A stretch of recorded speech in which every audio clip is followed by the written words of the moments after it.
change ta vie. N'accepte plus de rester coincé dans des endroits qui te font te sentir petit.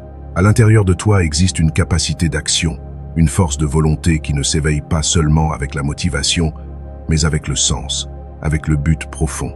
Peu importe où tu es, ce que tu as accompli, ou combien de fois tu as essayé.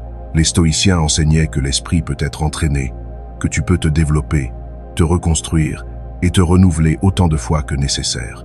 C'est exactement ce que tu vas apprendre dans cette vidéo. Ce sont des techniques simples, directes et pratiques qui te ramèneront sur le terrain de l'action, là où tu cesses de te sentir paralysé et où tu commences vraiment à diriger ta propre vie.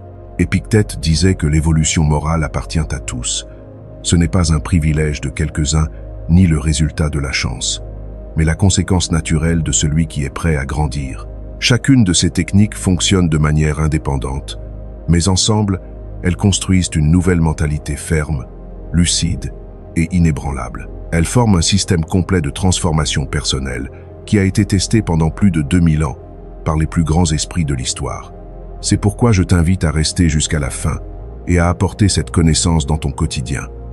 Cela peut changer non seulement ta prochaine semaine, mais ton mois et peut être toute ta vie. Ces enseignements ne sont pas de simples concepts philosophiques abstraits, ce sont des outils pratiques que tu peux commencer à appliquer immédiatement. Avant de commencer, je te demande seulement 2 choses. Mets un like à cette vidéo et abonne-toi à la chaîne La Voix Stoïque. Ainsi, tu aides ce message à atteindre plus de personnes qui sont également prêtes pour cette transformation. Chaque abonnement permet à cette sagesse ancienne de toucher une nouvelle vie qui en a besoin. Maintenant, oui, allons-y avec la première leçon qui va poser les fondations de tout ce qui suit. Leçon 1. Apprends à prendre soin de toi. Aucun changement véritable ne se produit si tu vis épuisé, essayant de soutenir le monde tout en oubliant de te soutenir toi-même.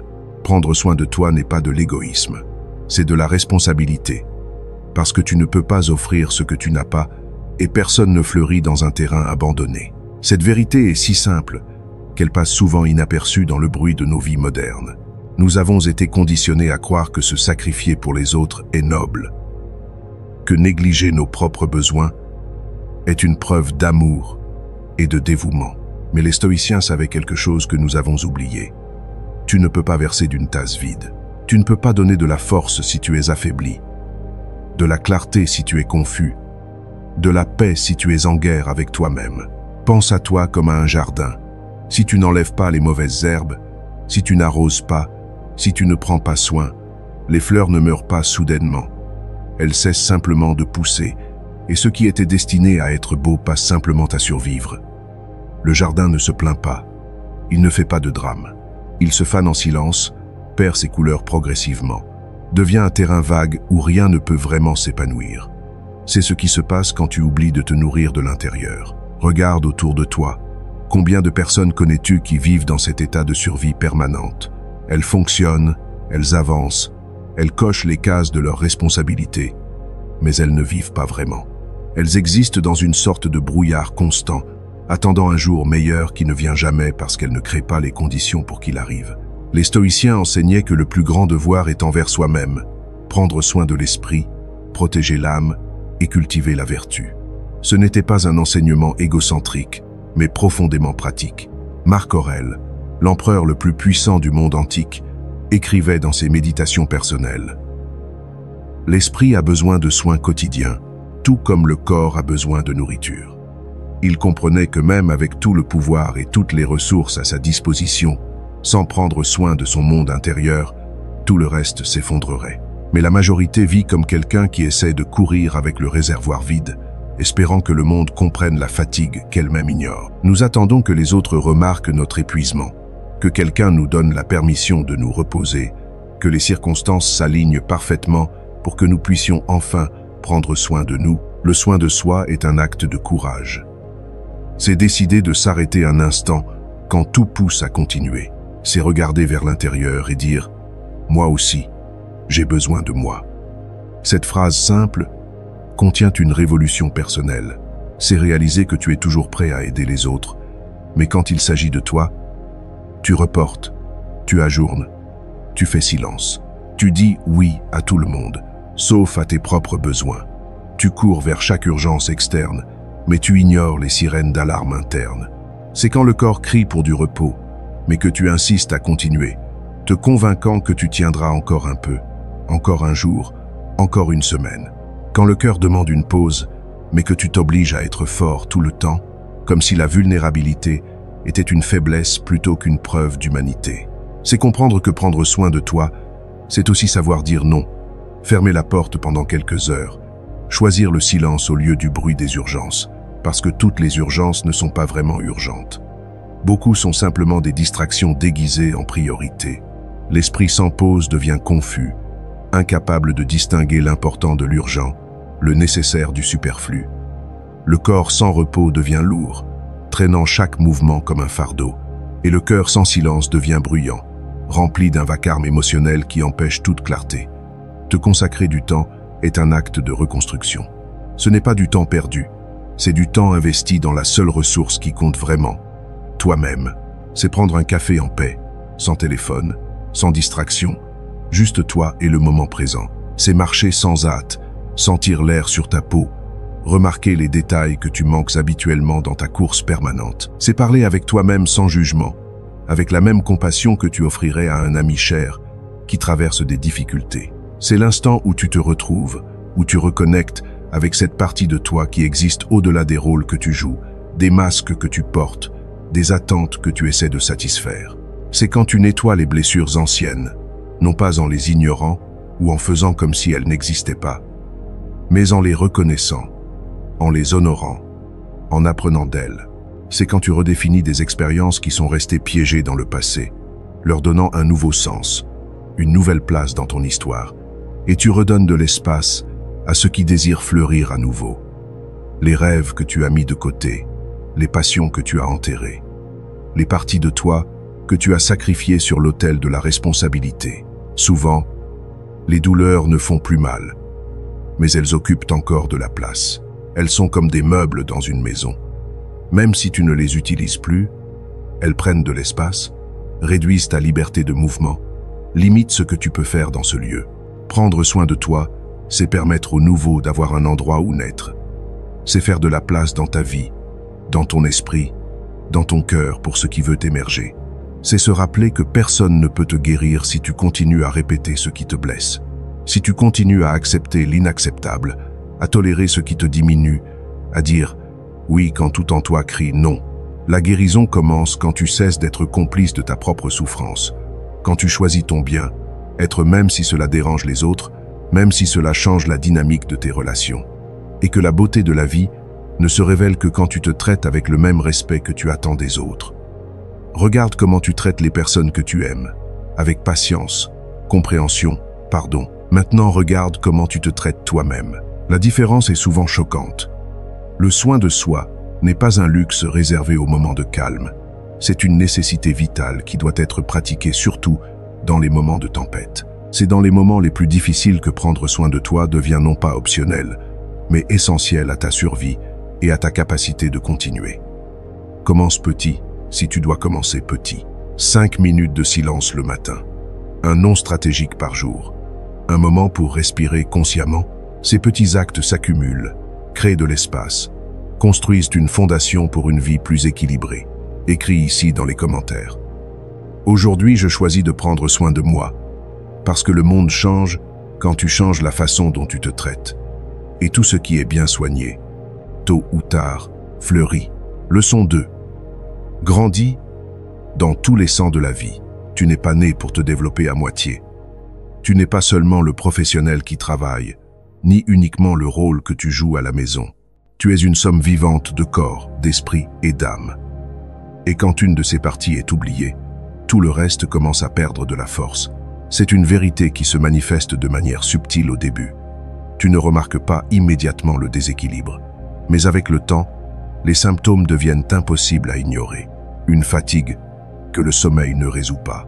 Une anxiété sans cause apparente. Un vide que rien ne semble pouvoir remplir.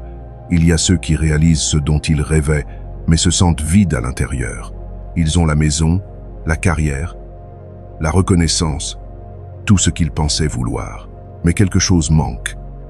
Ils regardent leur vie depuis l'extérieur et voient le succès, Mais de l'intérieur, ils ressentent un creux, une absence de sens qui les réveille au milieu de la nuit. Il y a ceux qui accumulent des victoires externes, mais vivent une guerre silencieuse avec eux-mêmes. Chaque trophée sur l'étagère, chaque promotion, chaque accomplissement est accompagné d'une petite voix qui chuchote « Est-ce que c'est tout ?» Ils courent plus vite, travaillent plus dur, accomplissent davantage, espérant qu'un jour cela suffira. Mais ça ne suffit jamais parce qu'ils courent dans la mauvaise direction. Et il y a ceux qui donnent amour et soin à tous, sauf à leur propre âme. Ils sont le rocher pour tout le monde, le soutien, la source de force. Mais qui les soutient? Qui prend soin d'eux? Ils ont tellement donné qu'il ne reste presque rien pour eux-mêmes. Et un jour, ils se réveillent et ne se reconnaissent plus. C'est l'erreur la plus commune de ceux qui cherchent à grandir. Croire qu'évoluer, c'est seulement atteindre des objectifs et non devenir complet. Nous vivons dans une culture obsédée par l'accomplissement, par la productivité, par les résultats mesurables. Mais nous avons oublié que nous sommes des êtres humains, pas des machines à produire. Parce que le véritable progrès n'est pas la vitesse, c'est l'équilibre. Ce n'est pas combien de distance tu parcours, mais comment tu te sens pendant le voyage. Ce n'est pas avoir plus, c'est être plus présent, plus authentique, plus aligné avec ta vérité profonde. Les stoïciens appelaient cela l'harmonie intérieure, l'état dans lequel chaque partie de toi coopère avec l'autre et le mouvement de la vie coule sans bruit. Ce n'est pas l'absence de défis ou de difficultés, mais la présence d'un centre stable qui reste calme, même quand tout autour est en mouvement. Marc Aurèle disait « Ce qui n'est pas bon pour la ruche n'est pas bon pour l'abeille, parce que le bien d'une partie dépend toujours de la santé du tout. » Il comprenait que tu es un système, pas une collection de parties indépendantes. Quand une partie souffre, tout souffre. Quand une partie est négligée, tout est affecté. Grandir dans tous les sens, c'est apprendre à aligner tes forces, non à les sacrifier. C'est prendre soin du corps pour avoir de l'énergie. Pas l'énergie nerveuse qui vient du café et du stress, mais l'énergie vitale qui vient du repos approprié, de la nutrition consciente, du mouvement régulier. C'est prendre soin de l'esprit pour avoir une direction. Un esprit confus crée une vie confuse. Un esprit clair crée une vie claire. Ton esprit a besoin de défis pour rester vif, d'apprentissage pour rester engagé, de stimulation intellectuelle pour continuer à grandir. C'est prendre soin de l'âme pour avoir un but. L'âme s'occupe de la signification, du sens, de la connexion à quelque chose de plus grand que toi. Sans nourriture spirituelle, la vie devient mécanique, répétitive, vide même dans l'abondance. C'est comprendre qu'il n'y a pas de contradiction entre ambition et sérénité quand tu deviens quelqu'un qui cherche le succès avec une âme et la paix avec discipline. Tu peux être ambitieux sans être anxieux. Tu peux poursuivre tes objectifs sans perdre ta tranquillité. Tu peux vouloir plus sans être constamment insatisfait de ce que tu as. Le corps a besoin de mouvement, de repos, de nutrition appropriée. Pas de régimes extrêmes ou d'exercices punissants, mais d'un respect fondamental pour le véhicule qui te porte à travers la vie. Ton corps parle constamment. La question est, l'écoutes-tu? L'esprit a besoin de défis, d'apprentissage, de stimulation intellectuelle. Il a besoin de nouveautés pour rester plastique, de problèmes à résoudre pour rester engagé, de beauté à contempler pour rester inspiré. L'âme a besoin de connexion, de sens, de contribution au-delà de soi-même. Elle a besoin de sentir qu'elle fait partie de quelque chose de plus grand, que sa vie compte, que son passage sur cette terre laisse une trace positive. Quand tu négliges une de ces dimensions, les autres en souffrent inévitablement. C'est comme un tabouret à 3 pieds. Enlèvant un, et tout s'effondre. Tu peux avoir un esprit brillant, mais si ton corps est épuisé, ta performance mentale souffre. Tu peux avoir un corps fort, mais si ton âme est vide, tu manques de motivation pour l'utiliser. L'harmonie commence dans les petits choix quotidiens. Dormir avec l'esprit tranquille après une journée productive, sachant que tu as fait de ton mieux avec ce que tu avais. Avoir du temps pour respirer entre une réalisation et une autre, célébrant les victoires avant de courir vers le prochain objectif. Remercier autant pour les pauses que pour les avancées, comprenant que le repos n'est pas l'ennemi du progrès, mais son partenaire essentiel. Tu peux prospérer, grandir et conquérir, mais ne te permets pas de le faire au détriment de toi-même. Le monde est déjà plein de personnes qui sont allées loin, mais qui se sont perdues de qui elles étaient. Elles ont atteint le sommet de leur profession, mais ont perdu leur famille. Elles ont gagné des millions, mais ont perdu leur santé. Elles ont conquis le monde, mais ont perdu leur âme. Grandir complètement, c'est parcourir le chemin du succès sans cesser de ressentir, sans cesser d'aimer, sans cesser de vivre. C'est avancer avec ambition, mais aussi avec conscience. C'est viser haut, mais rester enraciné. C'est conquérir l'externe, sans perdre l'interne. La vie demande l'unité, une alignation entre ce que tu fais, ce que tu penses et ce que tu ressens. Quand ces trois sont alignés, tu expérimentes l'intégrité dans son sens le plus profond. Tu es entier, complet, unifié. Le vide que beaucoup ressentent ne vient pas du manque de résultats, mais du manque de cohérence entre l'externe et l'interne. Ils vivent une vie qui semble impressionnante de l'extérieur, mais qui se sent fausse de l'intérieur. Ils portent un masque si longtemps qu'ils ont oublié leur vrai visage. Tu n'as pas à choisir entre succès et paix, entre raison et émotion, entre progrès et repos. Ces fausses dichotomies sont des constructions mentales qui nous limitent. La vérité est que tu peux avoir les deux quand tu comprends qu'ils ne sont pas opposés, mais complémentaires.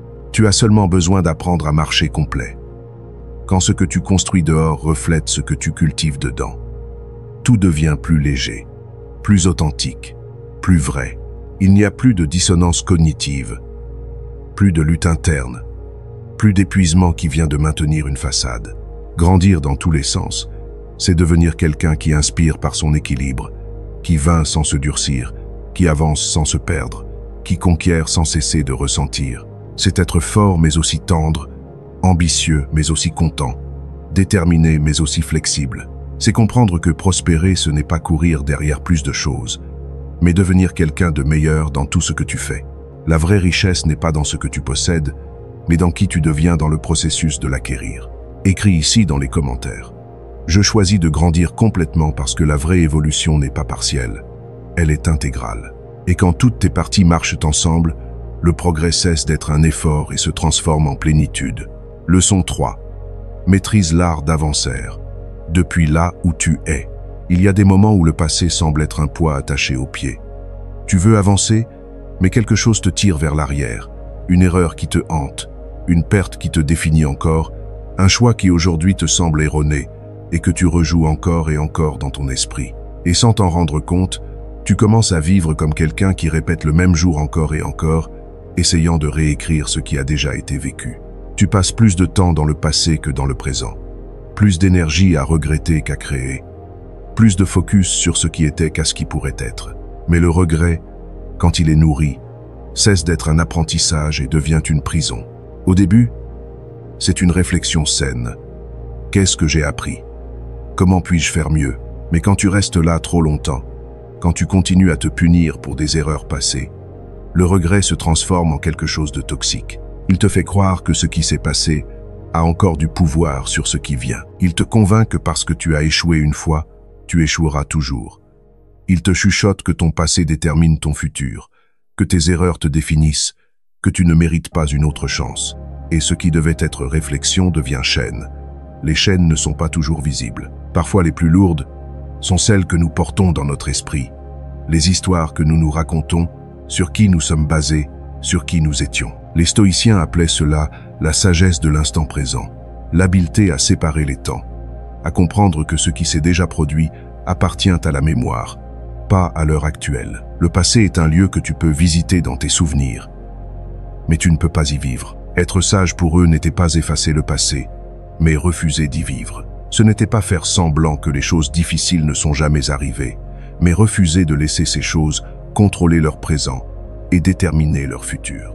Marc Aurèle écrivait « Ne vis pas comme si tu avais 1000 ans, la vie s'échappe, et le présent est tout ce que tu as. » Il écrivait ces mots non pas depuis un lieu de tranquillité et d'aisance, mais pendant une guerre, face à une peste, gérant un empire en crise. Il connaissait la tentation de se perdre dans le passé ou de s'inquiéter du futur. Il savait que le passé n'est pas un endroit où rester. C'est un maître qui enseigne et qui s'en va. Le passé est un professeur, pas une résidence. Tu y vas pour apprendre, puis tu reviens au présent pour appliquer ce que tu as appris. Tu peux remercier pour les leçons, mais tu ne dois pas camper parmi les ruines. Construire ta maison dans le passé, signifie vivre entouré de ce qui n'est plus, de ce qui ne peut plus être changé, de ce qui ne peut que te maintenir prisonnier.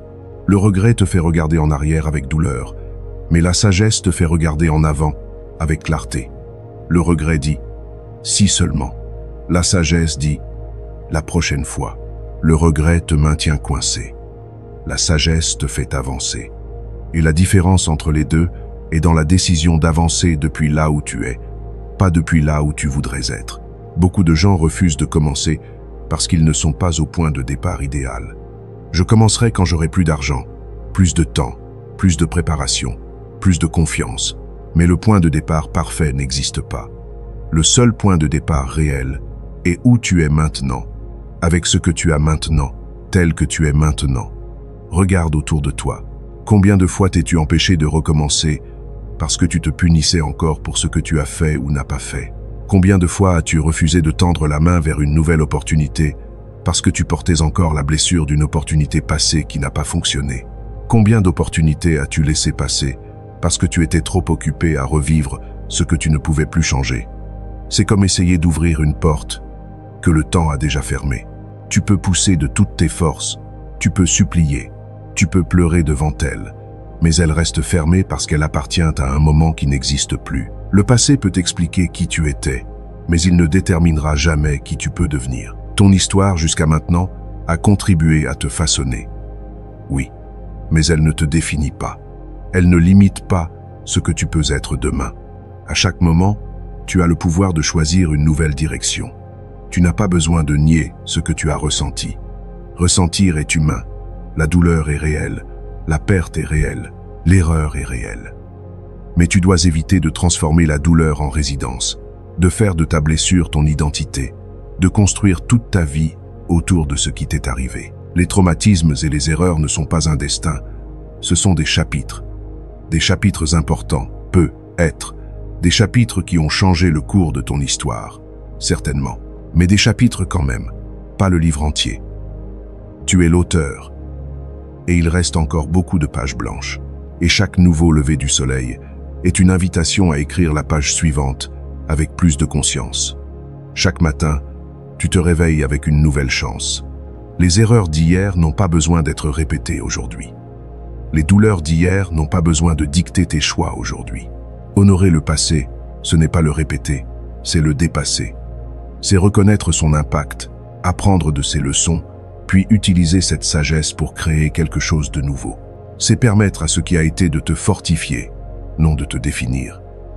Parce que chaque fois que tu choisis de vivre dans le présent, le passé perd le pouvoir de te blesser. Le passé ne peut te blesser que si tu y retournes encore et encore, rouvrant les mêmes blessures, revive les mêmes douleurs. Il n'y a pas de libération plus grande que d'accepter que ce qui a été, a été. Cette acceptation n'est pas de la résignation. Ce n'est pas dire « ça va, ça n'a pas d'importance ». C'est dire « c'est arrivé, c'était douloureux, j'en ai appris, et maintenant je continue ». Le vrai pouvoir est de regarder vers l'avant, sans peur de recommencer. C'est comprendre que recommencer n'est pas un échec, c'est du courage. Chaque nouveau départ est un acte de foi en toi-même et en la vie. C'est comprendre que tu n'es pas la somme de tes erreurs passées, mais la somme de tes choix présents. À chaque moment, tu choisis. Tu choisis comment interpréter ce qui t'arrive. Tu choisis comment répondre. Tu choisis qui tu veux être. Chaque matin est une page blanche. Le stylo est dans ta main. La nuit efface l'ardoise. Tu peux continuer à écrire la même histoire de regret et de paralysie, reproduisant les mêmes schémas, tombant dans les mêmes pièges. Ou tu peux commencer un nouveau chapitre qui honore ce que tu as appris, sans être prisonnier de ce que tu as vécu. Un chapitre qui dit « Oui, cela m'est arrivé, et voici ce que j'en ai fait ». Un chapitre qui transforme le poison en médicament, la blessure en sagesse. La sagesse stoïcienne t'enseigne que le passé est un livre fermé. Tu peux le consulter pour apprendre, mais tu ne peux plus en modifier les pages. Les pages sont écrites, l'encre est sèche, mais le livre n'est pas fini. Il reste encore tant à écrire. Respire profondément et dis-toi « Je continue depuis là où je suis, pas depuis là où j'ai été blessé. » Parce que le temps ne revient pas, mais la vie recommence chaque fois que tu choisis d'être présent dans le seul endroit où le futur commence vraiment. Maintenant, leçon 4. Éteins La pensée catastrophique. Nous connaissons tous cette sensation. Quelque chose se passe. Une erreur au travail. Un message laissé sans réponse. Un regard que tu interprètes mal. Et soudain, l'esprit commence à courir. En quelques secondes, une pensée simple se transforme en tempête. Le cœur s'accélère, les paumes deviennent moites, le corps réagit comme s'il était face à un danger mortel. Et tu n'es plus dans le présent. Tu n'es plus dans la réalité de ce qui se passe réellement.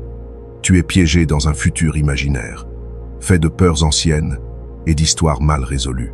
C'est la pensée catastrophique, ce film invisible que le cerveau projette pour te protéger, mais qui finit par te paralyser. Ton cerveau, dans son désir de te garder en sécurité, crée des scénarios du pire pour que tu puisses te préparer. Mais au lieu de te préparer, ces scénarios te paralysent. Il prend un souvenir d'une fois où les choses ont mal tourné, le mélange avec un doute actuel, y ajoute la peur de l'échec et la honte de la déception, et crée une fiction convaincante, si convaincante que tu finis par croire qu'elle est réelle. Ton corps ne peut pas faire la différence entre un danger réel et un danger imaginé. Quand tu penses de manière catastrophique, ton système nerveux réagit comme si la catastrophe était réellement en train de se produire. Tu vis la douleur d'un futur qui n'existe pas encore et qui probablement n'existera jamais. Le cerveau fait cela parce qu'il cherche à économiser de l'énergie. Il crée des chemins mentaux répétés, des raccourcis. C'est un mécanisme d'efficacité. Pourquoi analyser chaque situation à nouveau quand tu peux simplement suivre un schéma familier? Plus tu parcours ces chemins, plus ils deviennent forts. C'est comme un sentier dans une forêt. La première fois, tu dois pousser à travers les broussailles. Mais plus tu passes, plus le chemin devient clair, plus il est facile à suivre. Et ainsi la pensée devient habitude. L'habitude se transforme en croyance. Ce que tu penses répétitivement, tu finis par le croire. Je vais échouer. Devient je suis un échec. Les choses vont mal tourner. Devient les choses tournent toujours mal pour moi. Et la croyance se transforme en un filtre. Tu commences à tout voir à travers lui. Ce filtre colore chaque expérience, chaque interaction, chaque possibilité. Tu cherches des preuves qui confirment ta croyance et tu ignores les preuves qui la contredisent. C'est ce qu'on appelle le biais de confirmation. Mais ce filtre est neutre en soi. Il ne distingue pas le bien du mal, la peur du courage, le doute de la foi. Il reflète simplement ce que tu y mets. C'est toi qui choisis ce qu'il va refléter.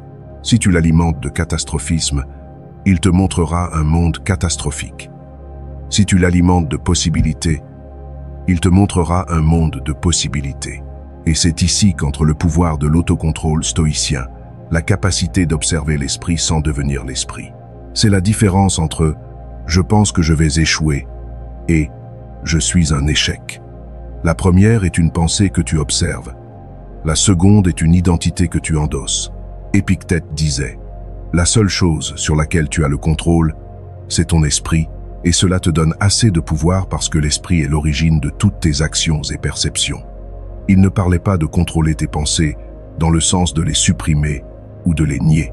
Il parlait de la capacité de choisir quelle pensée mérite ton attention, quelle histoire mérite ta croyance, quelle interprétation mérite d'être suivie d'action. Éteindre la pensée catastrophique, ce n'est pas ignorer la réalité, c'est la voir avec proportion. C'est reconnaître que oui, les choses peuvent mal tourner. C'est possible, mais c'est aussi possible qu'elles tournent bien. C'est possible qu'elles se résolvent d'une manière que tu n'as pas imaginée. C'est possible que ce qui semble être un problème soit en fait une opportunité déguisée. C'est reconnaître que la peur existe, elle est une émotion réelle et valide, mais qu'elle n'a pas besoin de commander ton navire. Elle peut être une passagère, un signal d'information, mais pas le capitaine qui dirige ta vie. Que l'anxiété parle, et elle va parler, souvent bruyamment. Mais ne donne pas d'ordre. Elle n'a pas à déterminer tes choix, ta direction, ton identité, et que le contrôle que tu cherches n'a jamais été dans le monde externe, il a toujours été en toi. La prochaine fois qu'un problème surgit, avant de réagir, avant de laisser ton esprit partir dans une spirale de catastrophisme, respire. Littéralement, prends 3 respirations profondes. Ce simple acte active ton système nerveux parasympathique, calmant la réaction de peur. Demande-toi ensuite, Ce que je vis est-il réel? Ou est-ce la peur qui parle pour moi? Est-ce que je réagis à ce qui se passe réellement ou à mon interprétation de ce qui pourrait se passer? Est-ce que je vis dans le présent ou dans un futur imaginé? Cette pause, cette respiration, cette question, c'est le moment où le chaos se dissout et la raison revient prendre le contrôle. C'est le moment où tu passes de réactif à réfléchi, de paniqué à présent, de catastrophique à clair. La pensée catastrophique est comme un orage électrique, intense, bruyant, impressionnant, mais passager. Aucun orage ne dure éternellement. Si tu peux attendre, rester calme, ne pas être emporté par le vent de panique, l'orage passe et le ciel se dégage. Et quand tu apprends à attendre en silence, tu découvres que le tonnerre n'a jamais été le vrai danger. C'était seulement le bruit, le spectacle, l'écho amplifié de tes propres pensées. Le danger réel était dans ta réaction au tonnerre, pas dans le tonnerre lui-même. La phrase que tu dois répéter quand ce sentiment arrive, quand tu sens l'orage commencer à se former dans ton esprit, est « Aujourd'hui, je choisis le calme au lieu du chaos. » Parce que c'est un choix. Tu ne peux pas toujours choisir tes circonstances, mais tu peux toujours choisir ta réponse. Parce que la vraie force mentale n'est pas de contrôler le monde. C'est impossible et épuisant d'essayer. Mais de ne pas permettre au monde de contrôler ce qui se passe en toi. C'est maintenir ton centre calme même quand tout autour est en mouvement. Leçon 5. Pratique. L'autocontrôle. Rien ne grandit là où l'esprit est instable. Pense à un jardin pendant une tempête, les graines sont emportées par le vent, les jeunes plantes sont arrachées, rien ne peut prendre racine. C'est la même chose avec un esprit instable, réactif, à la merci de chaque émotion et impulsion. Tout changement véritable commence quand tu apprends à te diriger toi-même, quand tu cesses d'être esclave des impulsions et que tu deviens le stratège de tes propres actions. C'est le passage de l'enfance à la maturité, du chaos à l'ordre, de la victime au créateur. L'autocontrôle est ce qui sépare celui qui rêve de celui qui réalise vraiment. Les rêves sont faciles. Tout le monde peut rêver.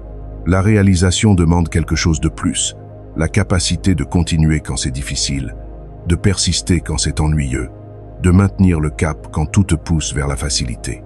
Parce que vouloir changer est facile. C'est une sensation agréable même.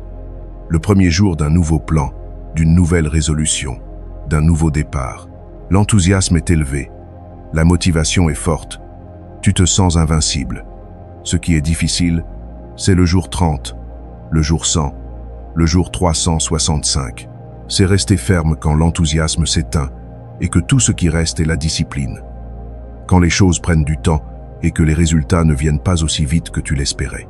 Quand personne ne t'applaudit, quand personne ne remarque tes efforts, quand le monde semble ne pas te voir, quand tu te lèves encore une fois à 5 heures du matin et que personne ne sait que tu l'as fait, quand tu fais l'effort encore et encore sans reconnaissance externe, c'est dans ce voyage silencieux, quand l'esprit essaie de te saboter avec des pensées de « Pourquoi je fais ça ?» et « Ça ne vaut pas la peine », quand le cœur te demande d'arrêter, de te reposer juste un jour de plus, que l'autocontrôle se révèle comme une vertu. Les stoïciens appelaient cela la force rationnelle, la capacité d'agir guidée par la conscience et non par l'émotion du moment. Pas par ce que tu ressens maintenant, mais parce que tu sais être juste pour ton bien à long terme. Épictète, qui était né esclave et qui a conquis sa liberté physique pour ensuite enseigner la vraie liberté. La liberté intérieure, disait « Aucun homme n'est libre à moins qu'il ne se domine lui-même. » Et se dominer est le premier pas pour conquérir n'importe quoi d'autre. Tu peux conquérir le monde entier, mais si tu ne peux pas te conquérir toi-même, si tu ne peux pas diriger tes propres pensées et actions, es-tu vraiment libre? Ou es-tu juste un esclave d'un maître différent? Tes impulsions, tes peurs, tes désirs immédiats. L'autocontrôle est le fondement de la constance. Et la constance est le fondement de tout accomplissement significatif. Sans autocontrôle, tu construis des châteaux d'enthousiasme qui s'effondrent au premier vent contraire. Tu commences fort, plein d'énergie et d'intention. Mais au premier obstacle, à la première tentation, au premier jour difficile, tout s'écroule et tu te retrouves au point de départ, te promettant encore une fois que cette fois sera différente sans changer ce qui a causé l'échec la dernière fois. Sans autocontrôle, tu vis en réagissant. Tu promets de changer et tu renonces à la première difficulté. Tu fais des plans et tu les abandonnes quand le résultat n'arrive pas avec la vitesse que tu espérais. Tout devient une négociation constante avec toi-même. Tu ne perds pas parce que tu es incapable. La capacité est là. Le potentiel est là. Tu perds parce que tu ne maintiens pas la concentration, l'effort, la direction assez longtemps pour que les graines que tu as plantées aient le temps de germer, de pousser, de fleurir. Et c'est ici que l'autocontrôle entre, non pas comme répression de qui tu es, mais comme direction consciente de qui tu veux devenir. Ce n'est pas nier tes émotions, mais ne pas laisser tes émotions nier tes objectifs. Pense à un archer. Il peut être nerveux, son cœur peut battre vite, il peut sentir la pression, mais il ne tire pas par impulsion. Dans un moment d'anxiété ou d'excitation, il attend le moment juste. Il ajuste la visée, il maintient la posture, il respire. Et quand tout est aligné, son corps, son esprit, son intention, alors il relâche la flèche.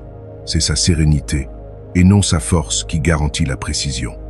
La force sans contrôle manque la cible. Le contrôle sans force ne peut pas atteindre la cible. Il en va de même pour toi. L'autocontrôle est ce qui transforme le mouvement en direction. Tu peux bouger beaucoup, être très occupé, faire plein de choses. Mais si ce mouvement n'a pas de direction, si ce n'est que de l'agitation, tu ne vas nulle part. L'autocontrôle donne un but à ton énergie. C'est ce qui transforme l'effort en résultat. L'effort sans direction s'épuise. L'effort avec direction s'accumule. Chaque action, aussi petite soit-elle, s'additionne, construit sur la précédente, crée de l'élan. Se contrôler, ce n'est pas taire les sentiments, ce serait de la répression. Et la répression crée seulement plus de problèmes à long terme. C'est les écouter, vraiment les écouter, comprendre ce qu'ils essaient de te dire, sans te livrer à eux. C'est reconnaître la colère quand elle arrive. Tiens, je suis en colère. Et au lieu de simplement réagir depuis cette colère, de dire ou faire des choses que tu regretteras, tu la transformes. Tu utilises cette énergie, mais d'une manière constructive. Tu transformes la peur en prudence. Pas en paralysie, mais en prudence, une considération réfléchie des risques et comment les atténuer. L'anxiété en concentration. Au lieu de te disperser dans l'inquiétude, tu canalises cette énergie vers l'action productive. Celui qui domine ses émotions ne les éteint pas, ne devient pas un robot sans sentiment. Il les met simplement à leur place. Il reconnaît qu'elles sont des signaux, des informations, mais pas des commandements. Elles informent, mais ne décident pas. Parce que l'émotion est comme le feu. Quand elle est contrôlée, elle illumine ta maison, cuisine ta nourriture, te garde au chaud. Elle est utile, nécessaire, belle. Mais quand elle se décontrôle, quand elle brûle sans limite, elle consume tout, toi, tes relations, tes opportunités. Chaque fois que tu choisis d'agir avec conscience plutôt que par impulsion, tu crées une nouvelle identité, celle de quelqu'un qui est aux commandes de sa vie. Tu n'es plus celui ou celle qui est emporté par les vents, tu es celui qui ajuste les voiles.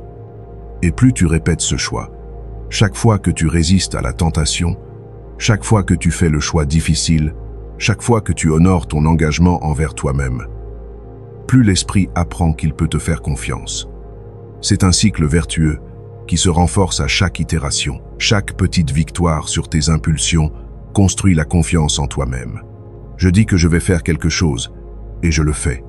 Cette cohérence entre ce que tu dis et ce que tu fais construit une fondation solide.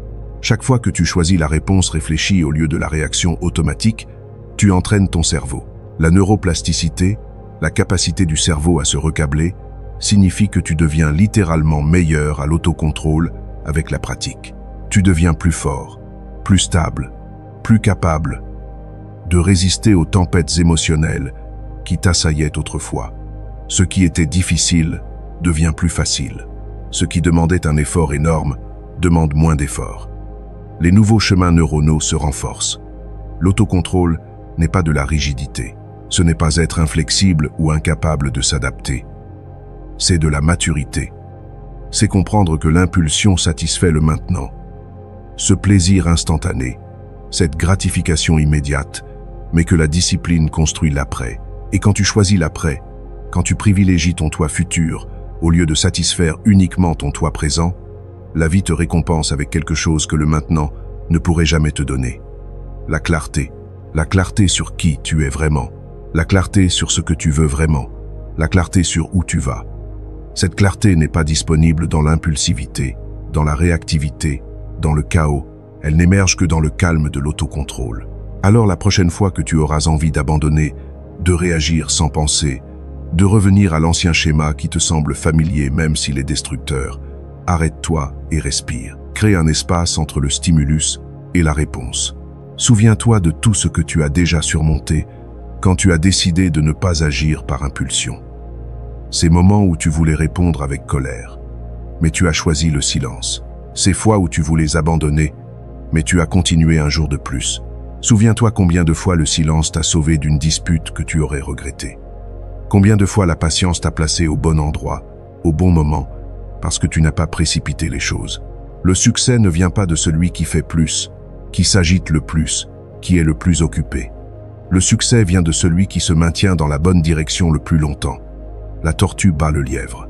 La constance bat le talent quand le talent manque de constance. Le monde appartient à celui qui sait attendre le moment juste, observer avant d'agir et agir avec décision quand le moment arrive. Écris ici dans les commentaires. Je domine mes impulsions. Je ne suis pas dominé par elles. Parce que l'autocontrôle ne consiste pas à contenir qui tu es. Ce n'est pas de la répression ou de la négation. C'est à construire consciemment qui tu veux devenir. Et celui qui se domine lui-même a le pouvoir de transformer n'importe quelle partie de sa propre vie. Leçon 6. Le changement commence de l'intérieur. La seule personne qui peut changer ta vie, c'est toi. C'est une vérité si simple et en même temps si profondément difficile à accepter. Parce qu'accepter cela signifie accepter la responsabilité totale, pas le blâme. La responsabilité, la capacité de répondre. Pense à toutes les personnes qui t'aiment, qui croient en toi, qui désirent te voir bien, qui feraient n'importe quoi pour ton bonheur. Tes parents peuvent être ton partenaire, tes amis, tes mentors. Leur amour est réel, leur soutien est précieux. Elles peuvent te conseiller avec sagesse, te soutenir dans les moments difficiles, t'inspirer par leur exemple, te prêter leur force quand la tienne vacille. Mais aucune, absolument aucune, ne peut marcher avec tes propres jambes. Elles peuvent te donner de la force, t'encourager, te pousser même, mais elles ne peuvent pas faire le pas pour toi. Ce pas, ce mouvement, cette action, ça doit venir de toi. Elles peuvent croire en toi, et c'est merveilleux quand elles le font. Mais elles ne peuvent pas te convaincre si toi-même tu doutes. Leur foi en toi ne peut pas remplacer ta foi en toi. Tu peux emprunter leur courage temporairement, mais à un moment donné, tu dois trouver le tien. Et c'est ici que la majorité trébuche. Elle vit en espérant que quelque chose d'externe résolve ce qui ne peut se transformer que de l'intérieur.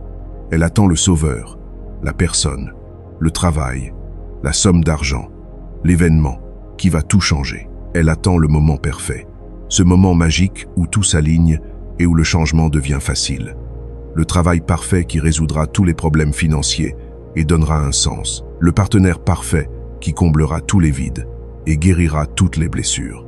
La motivation parfaite, cette inspiration intense qui te fera sauter du lit chaque matin prêt à conquérir le monde. Mais ce moment n'arrive jamais, parce qu'il n'existe pas. Le moment parfait est un mythe que nous utilisons pour justifier l'inaction. Mais ce qui transforme vraiment, ce n'est pas le scénario external. Ce n'est pas les circonstances qui changent d'abord.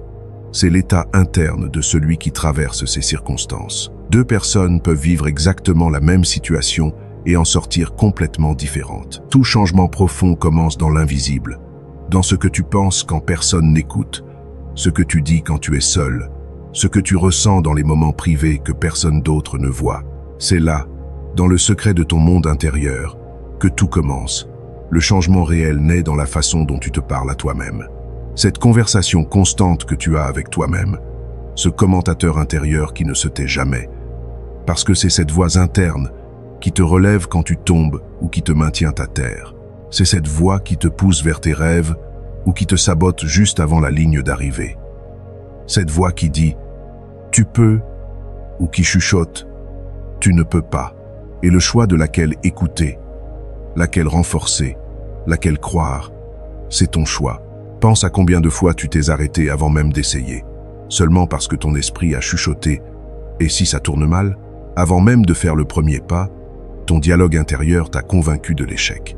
Combien de fois as-tu annulé un rêve, abandonné une idée, renoncé à une opportunité avant même de commencer, seulement parce que tu as cru en la version pessimiste de ta voix intérieure.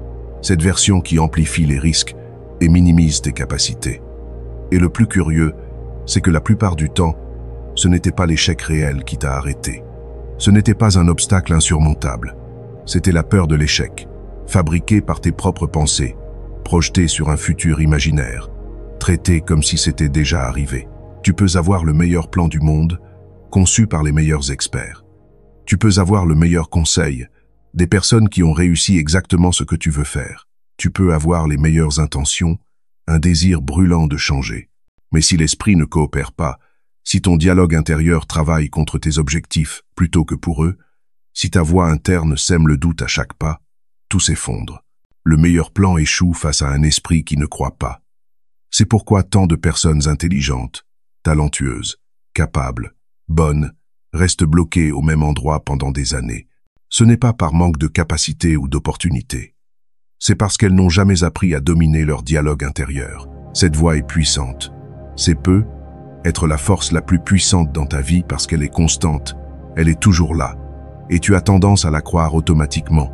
Elle peut être l'écho de la peur, répétant « tu n'es pas assez intelligent, pas assez qualifié, pas assez bon », ou elle peut être la flamme du courage, te rappelant « tu as déjà surmonté des choses bien pires, tu as survécu à 100% de tes pires jours jusqu'à présent, tu as en toi ce qu'il faut ». Le choix entre ces deux, c'est le choix le plus important que tu fais chaque jour. Ce qui définit qui tu deviens, ce n'est pas ce qui t'arrive, parce que des choses arriveront, bonnes et mauvaises, indépendamment de ta volonté. C'est laquelle de ces voies tu choisis de fortifier, de nourrir, de croire chaque jour. Les stoïciens appelaient cela le centre rationnel de l'âme, la partie de nous qui pense, qui choisit consciemment, qui guide le reste.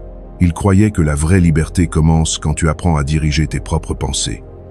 Pas à contrôler chaque pensée qui passe, c'est impossible et même malsain, mais à choisir consciemment lesquelles suivre, lesquelles nourrir, lesquelles laisser passer comme des nuages dans le ciel de ton esprit. Marc Aurèle, écrivant dans ses méditations, essentiellement son journal personnel que nous avons la chance de pouvoir lire, écrivait « L'âme se teinte de la couleur des pensées ». Lis ça encore. L'âme se teinte de la couleur des pensées. Et c'est exactement ce qui se passe. Tu deviens le ton des mots que tu répètes sans toi chaque jour. Si tu répètes « je ne peux pas », ton âme se teinte de cette impuissance. Tu commences à la voir partout, à la confirmer par sélection de preuves. Celui qui répète « je ne peux pas » s'affaiblit progressivement. Pas parce qu'il manque réellement de capacité, mais parce qu'il a convaincu son système entier, corps, esprit, émotion, de cette limitation. Son potentiel reste intact, mais inaccessible derrière ce mur mental. Celui qui dit « je suis encore en train d'apprendre », s'étend, s'ouvre, grandit. Il se donne la permission d'être imparfait, de faire des erreurs, d'être en processus. Cette phrase crée de l'espace pour la croissance là où « je ne peux pas » crée une prison. Parce que chaque phrase que tu diriges vers toi-même est une brique.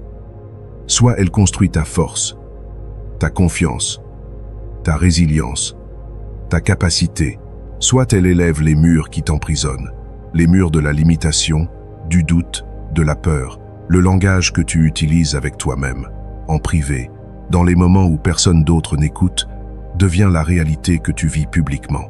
Ce n'est pas une métaphore poétique ou un concept spirituel vague. C'est un mécanisme psychologique vérifié, prouvé par la recherche. Ton cerveau ne fait pas la différence entre ce que tu te dis et ce qui est objectivement vrai. Il n'a pas de détecteur de vérité interne qui dit « Oh, attends, c'est juste une pensée négative, ignore-la ».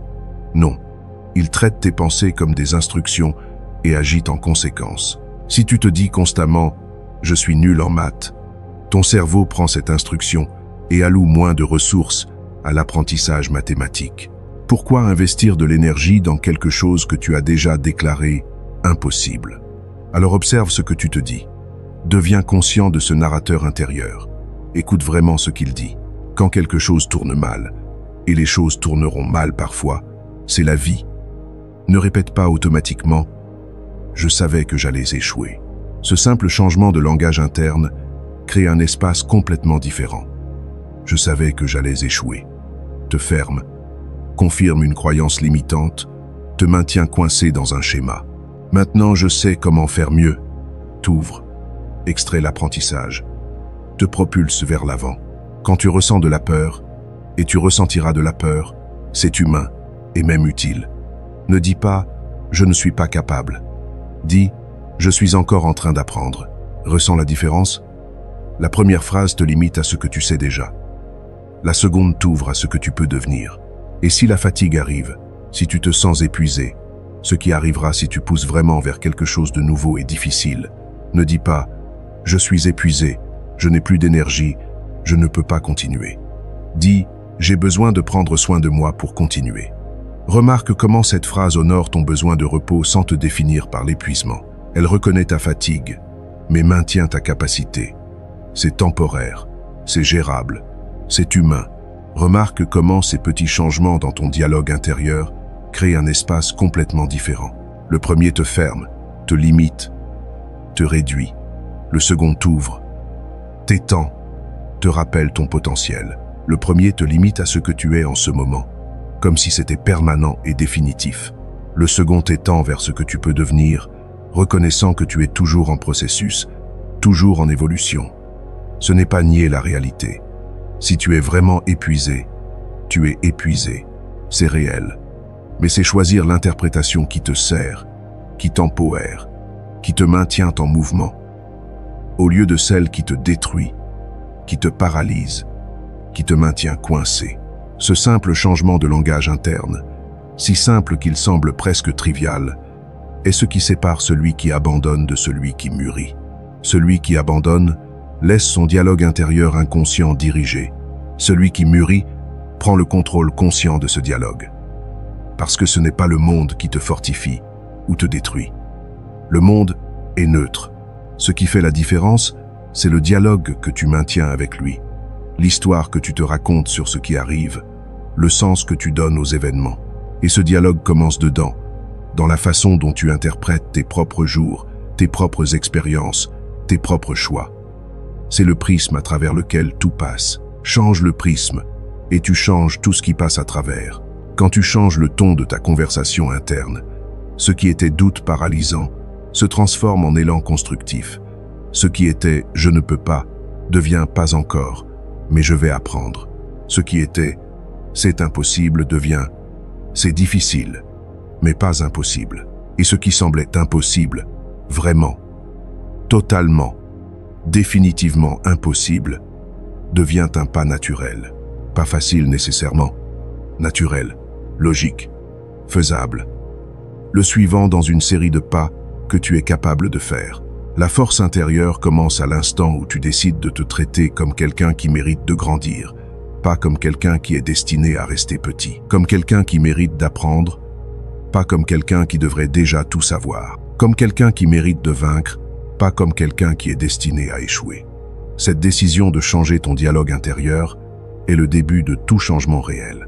Et le plus beau, la découverte la plus merveilleuse dans ce voyage, c'est que quand cette force s'éveille en toi, quand tu commences vraiment à te parler différemment, quand tu changes ce dialogue intérieur, la vie autour de toi répond. Ce n'est pas magique. C'est que quand tu changes, tes actions changent. Quand tes actions changent, tes résultats changent. Quand tes résultats changent, tes circonstances changent. Tout commence avec cette première décision de changer. Comment tu te parles. Personne ne peut vivre ta vie pour toi. C'est ton voyage, ton histoire, ton roman unique. Mais quand tu décides d'être ton propre allié au lieu de ton propre ennemi, quand tu deviens quelqu'un qui se soutient au lieu de se saboter, l'impossible commence à bouger. Ce qui semblait lointain, inaccessible, réservé aux autres, devient simplement le prochain pas de celui qui a finalement compris la vérité fondamentale. Le changement que tu cherches dehors, dans le monde, dans les circonstances, dans les autres, commence toujours en toi. Leçon 7. Affronte tes peurs. L'insécurité commence toujours dans l'esprit. Avant d'exister comme une réalité externe, avant qu'il y ait une vraie menace, c'est une histoire que la pensée répète, construit, embellit jusqu'à ce que tu finisses par y croire, comme si c'était un fait établi, une vérité incontestable. Et le corps y croit aussi. C'est la partie fascinante et terrifiante de notre système nerveux. Il ne distingue pas entre un danger réel et un danger imaginé. Il accélère le cœur, arrête la respiration ou la rend superficielle, paralyse les mouvements ou les rend frénétiques. C'est comme être emporté par une vague. Tu vois l'eau monter, tu sens la force qui t'attire, et tu n'as pas le temps de réfléchir. La vague semble venir de l'extérieur, comme si elle était une force externe qui t'attaque. Mais en réalité, cette vague est née en toi, dans ton interprétation, dans ton histoire. Affronter la peur est l'un des actes les plus courageux qui existent. Ce n'est pas de l'héroïsme de film, où quelqu'un saute dans le danger sans réfléchir. C'est quelque chose de beaucoup plus profond et personnel, parce que ça t'oblige à regarder vers le passé, au moment exact où quelque chose s'est brisé en toi. Ce moment où la confiance a été trahie, où l'amour a été rejeté, où l'effort n'a pas été reconnu, où tu t'es senti petit, inadéquat, pas assez. Ces moments sculptent nos peurs, créent les schémas que nous portons avec nous, souvent pendant des années. Et le plus curieux, la chose que peu de gens comprennent, c'est qu'en revivant ce souvenir, et tu dois le revivre pour le guérir, la douleur n'arrive pas plus petite ou atténuée par le temps. Elle arrive pareille, parfois même plus vive, plus crue, parce que maintenant tu as les mots et la conscience pour vraiment comprendre ce qui s'est passé. C'est pourquoi nous l'évitons. Nous créons des murs autour de ces souvenirs, nous construisons des défenses élaborées, nous développons des stratégies sophistiquées pour ne jamais avoir à retourner là-bas. Je ne vais pas penser à ça. C'est dans le passé. C'est fini. Mais ce n'est pas fini. Pas vraiment. Tant que la peur est là, tant qu'elle influence tes choix, tant qu'elle te fait éviter des situations ou des opportunités, tant qu'elle te fait jouer petit, le passé n'est pas passé. Il est ici, maintenant, vivant dans ta peur. Le prix de fuir est élevé, beaucoup plus élevé que le prix d'affronter. Quand tu évites une peur, elle ne disparaît pas. Elle grandit, elle s'étend. Elle commence à infecter d'autres domaines de ta vie. Celui qui évite la peur finit par vivre guidé par elle. C'est paradoxal mais vrai. En essayant d'éviter la peur, tu lui donnes plus de pouvoir. Tu organises toute ta vie autour d'elle.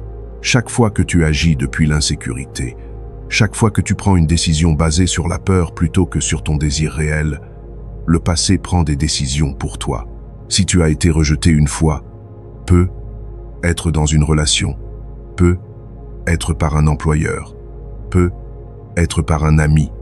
La peur d'être rejeté à nouveau commence à écrire le scénario de ta vie. Tu ne postules pas pour le travail parce que tu as peur du rejet. Tu ne demandes pas à cette personne de sortir parce que tu as peur du rejet. Tu ne partages pas ton travail créatif parce que tu as peur du rejet. La peur devient ton écrivain personnel, créant une vie de plus en plus petite, de plus en plus limitée, de plus en plus sûre, mais aussi de plus en plus étouffante. Si tu as échoué dans une affaire, perdu de l'argent, déçu des investisseurs ou des partenaires, tu commences à croire que tu n'es pas né pour prendre des risques, que l'entrepreneuriat n'est pas pour toi, que tu devrais rester dans le sûr, le connu, le garanti. Mais le sûr est souvent une illusion. Et en évitant le risque d'échec entrepreneurial, tu prends le risque de regret, de ne jamais savoir ce que tu aurais pu créer, qui tu aurais pu devenir, quelle vie tu aurais pu vivre. Si tu as été trahi, par un partenaire, par un ami, par quelqu'un en qui tu avais confiance, tu commences à douter même des bonnes intentions. Tu regardes chaque acte de gentillesse avec suspicion. Tu cherches les motifs cachés. Tu maintiens tout le monde à distance pour ne plus jamais être blessé comme ça. Mais en te protégeant de la possibilité de trahison, tu te prives aussi de la possibilité de vraie connexion, de vulnérabilité authentique, d'amour profond. Tu crées une prison de sécurité qui est aussi une prison de solitude. Mais la peur n'est pas la réalité. Lis ça encore. La peur n'est pas la réalité. C'est seulement une mémoire d'une fois où tu as été blessé, qui a appris à se déguiser en protection. Je te protège, dit la peur. Je t'empêche d'être blessé à nouveau. Et c'est vrai, d'une certaine manière, la peur te protège, mais elle te protège en te gardant petit, en te maintenant limité, en t'empêchant de vivre pleinement. C'est comme rester dans ta maison avec toutes les portes verrouillées pour ne jamais avoir d'accident, techniquement plus sûr. Mais est-ce vraiment vivre? La peur n'arrive pas pour te détruire, même si c'est ce qu'on ressent. Elle arrive pour tester si tu crois encore en qui tu étais dans ce moment de douleur, ou si tu es déjà prêt à devenir quelqu'un de nouveau. Quelqu'un qui a appris de cette expérience sans être défini par elle. Quelqu'un qui porte la cicatrice, mais qui n'est pas la cicatrice. Quelqu'un qui se souvient de ce qui s'est passé, mais qui choisit d'avancer quand même. Les stoïciens appelaient cela la maîtrise de la raison sur les passions, non pas la suppression des passions, mais leur direction consciente. La capacité de reconnaître la peur quand elle arrive, de la sentir pleinement, de comprendre son message, mais de ne pas s'agenouiller devant elle. Sénèque, qui a vécu assez pour connaître de nombreuses peurs et qui a finalement fait face à sa propre mort avec calme stoïcien, disait « L'homme qui ressent de la peur avant le nécessaire souffre plus que nécessaire. Lis ça lentement. Ressent de la peur avant le nécessaire. Souffre plus que nécessaire. » Et c'est exactement ce que la peur fait. Elle te fait souffrir maintenant pour quelque chose qui pourrait arriver plus tard. Elle multiplie les souffrances imaginaires. Elle te fait vivre des défaites qui ne se sont jamais produites et qui probablement ne se produiront jamais. Elle te fait mourir 1000 morts avant la vraie mort, te fait pleurer 1000 pertes avant qu'elles n'arrivent, te fait ressentir 1000 rejets avant même d'avoir osé te présenter. C'est un tyran invisible, mais incroyablement puissant. C'est un tyran qui règne par l'anticipation, par le « et si j'échoue, et si je suis rejeté, et si je perds tout, et si je suis humilié ». Ces « i » peuvent gouverner une vie entière si tu les laisses faire. Mais voici la vérité libératrice. Ce tyran perd tout son pouvoir quand tu décides de le regarder en face, de l'appeler par son nom, de reconnaître exactement ce qu'il est, une pensée, une histoire, une interprétation, pas un fait. La peur va toujours exister. C'est important de comprendre ça. Tu ne vas pas atteindre un point où tu n'as plus jamais peur. La peur est une émotion humaine fondamentale, câblée dans ton système nerveux pour ta survie. Elle fait partie de toi. Mais quand tu l'affrontes, quand tu agis malgré elle, quand tu fais ce que tu as peur de faire, elle perd le pouvoir de décider pour toi. Elle peut être là, chuchotant ses avertissements, mais tu n'es plus son prisonnier. Tu es son observateur. Parce que le courage n'est pas l'absence de peur. Celui qui te dit qu'il n'a jamais peur ment ou est dangereux. Le courage, c'est la décision d'avancer malgré la peur. C'est dire « Je vois la peur, je la reconnais, et je choisis quand même d'agir. » Alors quand la peur apparaît, et elle apparaîtra, encore et encore, c'est garanti, ne lutte pas contre elle. La résistance ne fait que la renforcer. Ne la repousse pas. Ce que tu résistes persiste. Au lieu de ça, regarde-la avec curiosité. Demande-toi, de quoi ai-je vraiment peur? De perdre quoi exactement? De quoi cette peur essaie-t-elle de me protéger? Qu'est-ce que je perdrais réellement si la pire chose que j'imagine arrivait vraiment? Presque toujours, quand tu examines vraiment la peur au lieu de simplement la ressentir, la réponse sera quelque chose comme « Je perdrai une version ancienne de moi-même, une identité que je traîne, une histoire que je me raconte. » Et c'est cette version, cette identité, cette histoire qui doit rester en arrière. Affronter tes peurs, ce n'est pas juste surmonter un obstacle. C'est libérer ta force, ton potentiel, ta capacité à vivre pleinement. Parce que derrière chaque peur vaincue, il y a une vie qui t'attendait. Une version de toi qui ne pouvait pas exister tant que tu restais prisonnier de cette peur. Décide de vivre cette vie aujourd'hui. Pas demain, pas quand tu te sentiras prêt, pas quand la peur aura disparu. Aujourd'hui, décide d'agir même avec la peur. Parce que la peur est un sentiment naturel et humain, mais vivre prisonnier d'elle est un choix que tu refais chaque jour. Et celui qui a le courage de traverser sa propre peur, qui ose regarder le dragon en face au lieu de fuir, commence à vivre de l'autre côté. Là où habite la liberté. Pas la liberté de ne jamais avoir peur, mais la liberté de ne pas être contrôlé par elle. Leçon 8. Aie conscience que tu vas mourir. C'est un paradoxe profond dans notre esprit. Nous savons tous, intellectuellement, rationnellement, que nous allons mourir. C'est la seule certitude absolue que nous avons. Et pourtant, peu vivent avec cette conscience vraiment éveillée, vraiment présente, vraiment intégrés dans leur façon de voir chaque jour. La mort est la certitude la plus ancienne de l'humanité. Depuis que le premier humain a vu un autre mourir et a réalisé que ça lui arriverait aussi, nous vivons avec cette connaissance. Et pourtant, c'est la vérité la plus oubliée, la plus niée, la plus repoussée dans le fond de notre conscience. Nous vivons comme si nous avions un temps infini, comme si demain était garanti, comme si nous pourrions toujours le faire plus tard. Nous reportons des conversations importantes. Je lui dirai la semaine prochaine. Des rêves précieux, je commencerai l'année prochaine. Des pardons nécessaires. Il y a le temps. Je le ferai quand je serai prêt. Des nouveaux commencements, quand les conditions seront parfaites. Mais le temps n'avertit pas quand il se termine. Il ne te donne pas un préavis de 30 jours. Il passe simplement, seconde après seconde, et un jour il n'y en a plus. Et celui qui ne s'en souvient pas, qui vit comme si le temps était illimité, finit par vivre à moitié. Vivant mais pas vraiment vivant. Respirant mais pas vraiment respirant. Présent physiquement mais absent spirituellement. Les stoïciens, ces philosophes anciens qui ont tant à nous enseigner, appelaient ce rappel « memento mori ». Souviens-toi que tu vas mourir. Ces 3 mots latins portent en eux une sagesse qui peut transformer une vie. Ces mots étaient gravés dans des temples, gravés dans des anneaux que les philosophes portaient, sculptés dans des statues placées dans les maisons. Non pas comme une menace macabre, non pas pour répandre la peur ou la dépression, mais comme une invitation constante à la lucidité. Un rappel quotidien pour ne pas gaspiller cette précieuse vie dans des distractions insignifiantes, des vanités temporaires, des peurs qui paraîtront ridicules quand tu seras sur ton lit de mort. Parce qu'à la fin, très peu de choses comptent vraiment. Marc Aurèle, l'empereur le plus puissant du monde connu, celui qui avait tout le pouvoir, toute la richesse, toute la gloire que quelqu'un pourrait désirer, écrivait dans ses méditations personnelles, se parlant à lui-même.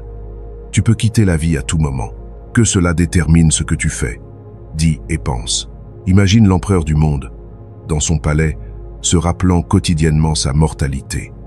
Pas parce qu'il était obsédé par la mort, mais parce qu'il savait quelque chose de crucial. Il savait que se rappeler la mort est paradoxalement la façon la plus intense de vivre. Parce que quand tu te souviens vraiment, profondément, que le temps est fini, que tes jours sont comptés même si tu ne sais pas combien il en reste, le présent gagne une profondeur incroyable. Chaque geste devient plus intentionnel. Chaque mot devient plus pesé. Chaque respiration acquiert poids et intention. La conscience de la mort n'apporte pas le désespoir comme on pourrait le penser. Elle n'apporte pas l'anxiété ou la dépression. Quand elle est correctement comprise, quand elle est intégrée avec sagesse, elle apporte la clarté. Une clarté cristalline sur ce qui importe vraiment. Elle t'enseigne à choisir l'essentiel et à lâcher le superflu. Elle te montre la différence entre ce qui est vraiment important et ce qui semble juste urgent. Elle te donne le courage de dire non à ce qui ne sert pas et oui à ce qui nourrit. Elle te donne la permission de lâcher ce qui n'importe pas vraiment. Les petites offenses, les jugements des autres, la nécessité d'impressionner, le besoin d'avoir raison tout le temps. Quand tu te souviens que tu vas mourir, tu réalises combien tout cela est petit. Et elle te rappelle de valoriser ce que tu as apporté demain. Les personnes que tu aimes, les moments simples, l'air dans tes poumons, le soleil sur ta peau, la capacité de choisir, la possibilité de changer, l'opportunité de créer. Tu commences à réaliser, vraiment réaliser dans tes os, que ce qui a vraiment de la valeur n'a jamais été ce qui s'accumule dans une compte en banque ou sur une étagère. Ce n'est pas le nombre de choses que tu possèdes, mais la qualité de ce que tu vis. Tu comprends que les moments authentiques, les rires partagés, les conversations profondes à 3 heures du matin valent plus que toutes les possessions matérielles du monde, que les connexions sincères, les amitiés vraies, l'amour donné et reçu sont plus précieux que tous les titres et toutes les reconnaissances, que l'expérience vécue pleinement, vraiment pleinement, avec tous tes sens, toute ta présence, surpasse toute accumulation matérielle. Tu ne peux pas emporter tes possessions, mais tu peux emporter qui tu es devenu, comment tu as aimé, ce que tu as donné. Pense à ceci, vraiment pense-y. Si aujourd'hui était ton dernier jour sur cette terre, si tu savais avec certitude qu'à minuit tout serait fini, qu'est-ce que tu cesserais de reporter? Quelle conversation aurais-tu aujourd'hui au lieu de la reporter à demain? Qui appellerais-tu pour lui dire ce que tu n'as jamais dit? Qui pardonnerais-tu? Libérant le poids de cette rancune qui ne sert qu'à t'alourdir. Qu'oserais-tu commencer? Ce projet qui reste dans ta tête depuis des années, mais que tu n'as jamais eu le temps de démarrer. À qui dirais-tu « je t'aime » clairement, sans ambiguïté, sans les 1000 façons dont nous diluons ces mots importants? Quel rêve sortirais-tu du tiroir de un jour, ce tiroir où vont mourir tant de rêves non réalisés? Ces réponses, si tu es honnête avec toi-même, si tu laisses ce qui est vraiment important remonter à la surface, ces réponses te montrent ce qui importe vraiment dans ta vie. Pas ce que tu dis qui importe, ce qui importe vraiment, dans ton cœur, quand tout le superflu est enlevé. Et c'est là que la vie commence vraiment. Pas dans l'accumulation, dans la performance, dans l'impression des autres, dans la course vers plus, mais dans la présence, dans l'authenticité, dans le courage de vivre selon tes valeurs profondes. Les stoïciens ne craignaient pas la mort parce qu'ils ont appris, à travers la pratique quotidienne de la philosophie, à se réconcilier avec elle. Non pas en la niant, non pas en faisant semblant qu'elle n'existe pas, mais en l'acceptant pleinement, et en utilisant cette acceptation comme un guide pour vivre mieux. Ils ont compris quelque chose de fondamental. La vie ne se mesure pas en années comptées, en jours accumulés, en heures additionnées. Elle se mesure en présence, en moments où tu étais vraiment là, vraiment vivant, vraiment toi-même. Et que mourir un jour est inévitable, c'est écrit dans le contrat de la vie dès le début.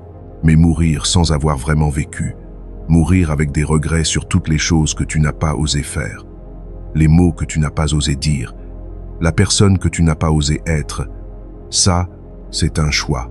Alors souviens-toi, chaque jour si possible, tu vas mourir. Mais jusqu'alors, jusqu'à ce moment où ton temps se termine, tu as le pouvoir incroyable de vivre, de vraiment vivre, comme quelqu'un qui comprend la valeur précieuse de chaque instant. Et peut être que c'est ça la vraie liberté que les stoïciens ont trouvée. Non pas échapper à la mort, personne n'y échappe, mais vivre de telle façon que quand elle arrive, elle n'emporte rien d'essentiel, parce que tu as déjà vécu pleinement, aimé profondément, donné généreusement. Écrit ici dans les commentaires, Memento Mori, non pas comme un cri morbide, mais comme une déclaration de vie. Un engagement à ne plus reporter ce qui compte, parce que celui qui vit en se rappelant qu'il va mourir apprend le secret le plus profond des stoïciens. Vivre sans peur de la vie et mourir sans regret d'avoir manqué de vivre. Leçon 9. Utilise toute ta capacité. Imagine un arsenal complet, rempli de chaque outil dont tu pourrais avoir besoin. Des outils de construction, des outils de guérison, des outils de création. Imagine une réserve de force, plus que suffisante pour affronter n'importe quel défi. Imagine un trésor de sagesse, accumulé à travers chaque expérience que tu as vécue. Mais maintenant imagine que les portes de cet arsenal sont fermées, verrouillées. Et toi, tu es dehors, luttant, fatigué, te sentant impuissant, croyant que tu n'as pas de quoi te défendre, pas de ressources, pas de capacité. Cette personne qui lutte inutilement à l'extérieur, c'est toi. Chaque fois que tu oublies le pouvoir que tu portes en toi, tu as des ressources, plus que tu ne penses. Tu as du talent, peu, être non développé, peu, être non reconnu. Mais là, tu as de l'intelligence, pas nécessairement académique, mais l'intelligence de la vie, l'intelligence émotionnelle, la capacité d'apprendre. Tu as de la résilience. Tu le prouves par le simple fait que tu es ici, ayant survécu à 100% de tes pires jours. Mais souvent, trop souvent, tu vis comme si tout cela n'existait pas, comme si tu étais démuni, sans défense. Tu cherches des réponses dans le monde external, dans les livres, dans les mentors, dans les formations, dans les conseils des autres. Et oui, ces choses ont de la valeur. Mais les réponses fondamentales, celles qui transforment vraiment, sont dans tes propres mains. Les clés de ta transformation ne sont pas dans un cours à 3000 € ou dans un guru sur une montagne. Elles sont en toi. Et pendant que tu continues à chercher dehors, à attendre qu'un expert te dise quoi faire, ce dont tu as vraiment besoin à l'intérieur reste endormi, inutilisé, inexploité. Les stoïciens ont découvert cette vérité il y a plus de 2000 ans, à une époque sans technologie, sans Internet, sans accès facile à l'information. Marc Aurèle, réfléchissant sur sa propre nature et son pouvoir, écrivait « Tu as du pouvoir sur ton esprit, pas sur les circonstances. Lis ça encore lentement. Tu as du pouvoir sur ton esprit, pas sur les circonstances. Cette phrase à elle seule, si vraiment comprise et appliquée, peut transformer une vie. C'est un rappel que la force qui meut ta vie ne vient pas de l'extérieur. Elle ne vient pas de ta situation financière, bien que l'argent facilite certaines choses. Elle ne vient pas de tes relations, bien qu'un bon soutien soit précieux. Elle ne vient pas de ton environnement, bien qu'un bon environnement aide. Elle vient de la manière dont tu réponds à ce qui se passe. Les circonstances de ta vie changeront constamment. C'est garanti. Il y aura des hauts et des bas, des succès et des échecs, des gains et des pertes.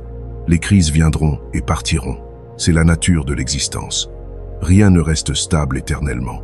Mais ta capacité interne, ta capacité à choisir ta réponse, à trouver du sens, à apprendre, à s'adapter, à grandir, cette capacité reste intacte, inébranlable, attendant simplement d'être utilisée. Elle ne diminue pas avec les années. Elle ne disparaît pas dans l'adversité. Au contraire, elle se renforce quand elle est utilisée. Elle est là dans chaque décision lucide que tu prends, dans chaque moment où tu choisis la clarté au lieu de la confusion, la vérité au lieu du mensonge commode. Elle est là dans chaque réaction où tu choisis de ne pas te perdre, de ne pas réagir depuis ta partie la plus basse, de répondre depuis ta partie la plus élevée. Elle est là dans chaque fois que tu te lèves, quand tout te dit de rester à terre, quand tout te dit que c'est trop difficile, que tu devrais abandonner, que ce n'est pas pour toi, quand tu éveilles ce pouvoir, quand tu te souviens qu'il est là et que tu choisis de l'utiliser, la peur perd de la force, parce que la peur prospère dans l'oubli de ton pouvoir. Elle te convainc que tu es petite, faible, sans ressources. Mais quand tu te souviens, quand tu reconnectes avec ta capacité interne, la peur devient juste une émotion parmi d'autres, pas le dictateur de ta vie. Le doute perd sa voix autoritaire. Il peut encore chuchoter, mais tu n'es plus obligé de l'écouter, de le croire, d'agir selon ses conseils. Tu commences à vivre avec plus de concentration, plus de direction, plus de présence, parce que tu comprends finalement une vérité libératrice. Tu n'as pas besoin d'attendre que le monde s'organise parfaitement pour agir. Tu n'as pas besoin que toutes les lumières soient vertes avant de commencer le voyage. Il suffit d'organiser ton propre esprit, d'aligner ton intention, de clarifier ta vision, de prendre la décision, et puis d'agir. Le reste, l'univers s'arrangera. Pas toujours comme tu le planifies, mais d'une manière. Pense à ceci. Reviens sur ton propre passé. Tout ce que tu as surmonté jusqu'à aujourd'hui. Et tu as surmonté beaucoup, même si tu as tendance à minimiser tes victoires et à amplifier tes échecs. Tout ça, c'était en utilisant ce qui était déjà en toi. Rien n'est venu de l'extérieur pour te sauver magiquement. Bien sûr, des personnes t'ont aidé, des opportunités se sont présentées, mais c'est toi qui as fait le choix de saisir ces opportunités, d'accepter cette aide, d'appliquer ce que tu as appris. C'est venu de ta clarté, dans les moments où tu aurais pu te perdre dans la confusion, de ton courage dans les moments où tu aurais pu céder à la peur, de ta capacité d'adaptation quand le plan A, B et C ont échoué et que tu as dû inventer le plan D sur place. Et si tu l'as déjà fait avant, naviguer l'adversité, survivre à la perte, te reconstruire après l'effondrement, tu peux le refaire. La capacité n'était pas unique à cette situation. Elle est en toi. Elle fait partie de qui tu es. La vie continuera à te mettre à l'épreuve. C'est son travail. C'est comme ça que tu grandis. Mais la différence maintenant, si tu comprends vraiment cette leçon, c'est que tu sais où chercher tes ressources. Pas dans une nouvelle formation, pas dans un nouveau mentor, pas dans de meilleures circonstances. Dedans, tes armes sont internes. Ton arsenal est ton esprit, ton cœur, ton âme. Ton potentiel n'est pas une promesse vague pour un futur hypothétique. Un jour, je serai capable. C'est un pouvoir disponible maintenant, aujourd'hui, en ce moment même. Mais il ne se manifeste que quand tu décides consciemment de l'utiliser. Il ne sort pas automatiquement. Tu dois faire le choix. Tu dois tourner la clé. Tu dois ouvrir les portes de cet arsenal et utiliser ce qui est là. Écris ici dans les commentaires. Tout ce dont j'ai besoin, je l'ai déjà. Ne l'écris pas juste machinalement comme un exercice vide. Écris-le et ressens-le. Dis-le à haute voix si nécessaire. Déclare cette phrase comme une vérité. Laisse-la résonner en toi. Convainc-toi, non pas à travers l'arrogance ou le déni de tes limites réelles, mais à travers la reconnaissance honnête de ta capacité réelle. Parce que ta force n'a pas besoin d'être créée de toutes pièces. Elle est déjà là. Elle a juste besoin d'être éveillée, reconnue, utilisée. Et quand tu apprends vraiment à utiliser toute ta capacité, quand tu cesses de vivre à 20% ou 30% de ton potentiel et que tu commences à opérer depuis ta pleine puissance, l'impossible cesse d'être une limite fixe et devient simplement le prochain pas. Difficile peut être, mais faisable. Leçon 10. N'attends pas les applaudissements. Change en silence. Il y a une force mystérieuse, presque magique, dans le silence. C'est une force que le monde moderne a complètement oubliée dans sa course vers la visibilité, vers l'attention, vers la validation constante des autres. Pendant que beaucoup gaspillent de l'énergie précieuse à annoncer leurs plans sur les réseaux sociaux, à partager leurs intentions, à déclarer leurs résolutions, celui qui décide de vraiment grandir, de vraiment se transformer, apprend à changer en silence, ferme dans sa conviction, constant dans ses actions, comme une graine qui brise la terre dans l'obscurité totale du sol. Personne ne voit ce qui se passe là. Dessous, il n'y a pas de spectateurs, pas de likes, pas de commentaires. Mais cette graine a le pouvoir suffisant, la force inhérente, pour devenir un arbre géant, pour devenir une forêt. Nous vivons dans une ère bruyante, obsédée par la performance et la visibilité. Tout doit être montré, partagé, diffusé. Le progrès doit être documenté. La douleur doit être postée. La routine doit être filmée. Même ce qui ne s'est pas encore produit doit être annoncé. Nous montrons ce que nous ressentons, ce que nous mangeons, où nous sommes, ce que nous voulons, ce que nous planifions. Et peu à peu, insidieusement, nous devenons dépendants du regard des autres pour continuer à croire en nous-mêmes, pour valider notre valeur, pour confirmer que nous existons. Mais voici une vérité qui peut te libérer.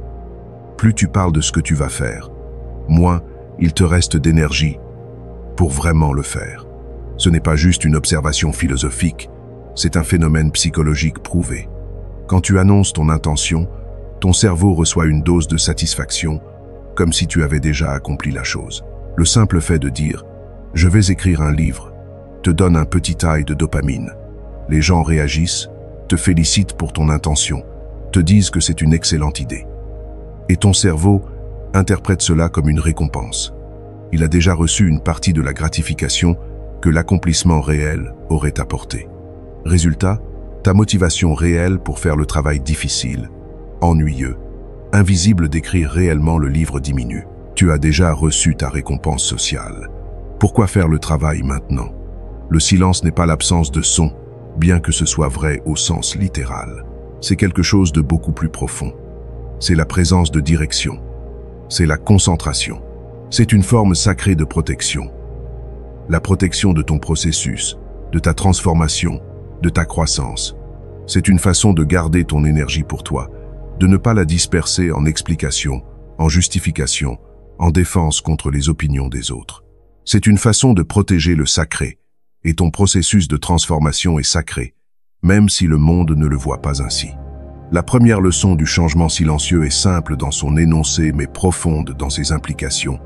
Évite de chercher la validation externe, le besoin d'approbation, le besoin que d'autres personnes te disent que tu es sur le bon chemin, est l'un des plus grands voleurs d'énergie qui existent. C'est subtil, tu ne le remarques même pas. Mais chaque fois que tu partages tes plans avant d'agir, chaque fois que tu demandes l'opinion de 10 personnes avant de prendre une décision, chaque fois que tu attends que quelqu'un te donne la permission de poursuivre ton rêve, tu livres le contrôle de ta motivation au jugement d'autrui. Et voici ce qui se passe. Si tu reçois des éloges, « Oh, c'est une idée incroyable. Tu devrais totalement faire ça. Je crois en toi. » Tu ressens une fausse sensation d'accomplissement. Ton cerveau est inondé de bien, être, comme si tu avais déjà réussi, comme si tu étais déjà arrivé. Mais tu n'es même pas encore parti. Tu n'as pas fait le premier pas réel. Tu as juste parlé.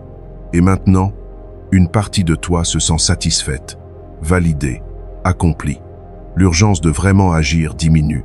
Si par contre tu reçois des critiques, des doutes, des « es-tu sûr », des « ça semble risqué », des « je ne sais pas si c'est une bonne idée », tu te décourages avant même de faire le premier pas. L'anxiété monte, le doute s'installe, Peut être qu'ils ont raison.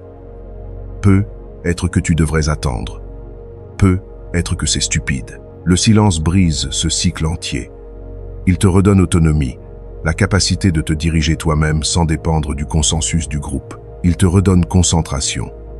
Au lieu de disperser ton énergie en explications, tu la canalises en action. Il te redonne force intérieure, cette force qui ne vient pas des applaudissements des autres, mais de ton propre alignement avec tes valeurs, ton propre sens du but, ta propre conviction. Tu cesses d'agir pour être vu, pour être admiré, pour être validé. Ces motivations sont fragiles. Elles fluctuent selon l'humeur des autres, selon qui est dans ta vie à ce moment, selon les tendances du moment. Tu passes à agir parce que tu comprends la valeur intrinsèque de ce que tu construis. Tu n'as plus besoin que quelqu'un valide chaque pas que tu fais. Tu n'attends plus que les autres te confirment que tu es sur le bon chemin avant de continuer. Tu n'as plus besoin qu'on te dise que c'est possible avant d'oser essayer. Tu le sais en toi-même, dans cette certitude tranquille mais inébranlable qui vient de l'alignement entre tes actions et tes valeurs profondes. Tu sens quand quelque chose est juste pour toi, quand quelque chose résonne avec qui tu es vraiment, quand quelque chose mérite ton énergie et ton temps. Les stoïciens appelaient cela l'autosuffisance de l'âme, autarkeia en grec, la capacité de suivre ton propre chemin, guidé par ta propre boussole interne, même sans applaudissements, même sans reconnaissance, même sans aucune validation externe. C'est vivre selon tes propres standards, plutôt que selon les attentes perpétuellement changeantes des autres. C'est trouver ta validation dans l'intégrité de tes actions. Fais-tu ce que tu dis? Vis-tu selon tes valeurs, plutôt que dans les réactions qu'elles provoquent? La seconde leçon est tout aussi importante. Protège-toi des opinions inutiles. Pas toutes les opinions. Certaines sont précieuses, venant de personnes qui te connaissent bien et qui ont ton meilleur intérêt à cœur. Mais la vaste majorité, inutile au mieux, toxique au pire. Tout conseil n'est pas sagesse. Beaucoup de conseils sont juste des projections. Des personnes qui te disent ce qu'elles feraient, ce qu'elles regrettent de ne pas avoir fait, ce dont elles ont peur. Et toute critique n'est pas vérité. Beaucoup de critiques viennent de l'insécurité, de l'envie, de la peur. Il y a des personnes qui, par amour authentique, essaient de te protéger et finissent par te limiter. Tes parents peuvent être, qui veulent le meilleur pour toi, mais qui te conseillent toujours le chemin le plus sûr, le moins risqué, le plus conventionnel, parce qu'ils ont peur que tu souffres. Et il y a d'autres personnes qui, par leur propre peur et leurs propres regrets non résolus, projettent en toi les renoncements qui leur font encore mal. Ne poursuis pas ton art, ce n'est pas pratique. Dit celui qui a abandonné son propre rêve artistique et qui le regrette chaque jour.